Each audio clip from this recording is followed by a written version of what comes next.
नमस्ते दीदी भैया, देखिए हमारे यूट्यूब चैनल पर बहुत सुंदर देवी माता का गीत एक गाने जा रहा है। देवी माँ का फिर सजनवा का इसमें गीत है। आपको पसंद आएगा, लाइक शेयर करिए। घंटे में तो बोली घंटी जरूर दबाइए। फुल आवाज में आप लोग देखिए।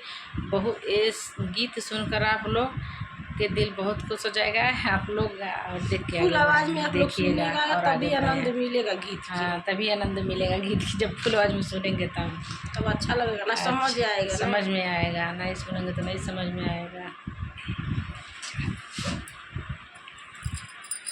ऐसन बरवा दी है मैया सजल रहे सिंदूरवा।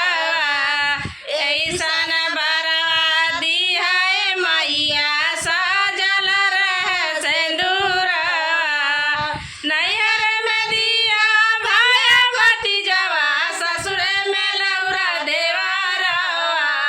नैहर में दिया भैया भतीजवा, ससुर में लौरा देवरवा। ऐसन बरवा दिया मैया सजल रहे सिंदूरवा।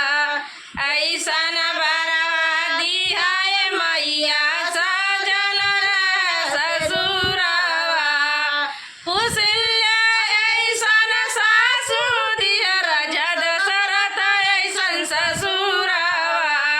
हुसैया ऐसन सासु दियर, जद शरत ऐसन ससुरवा।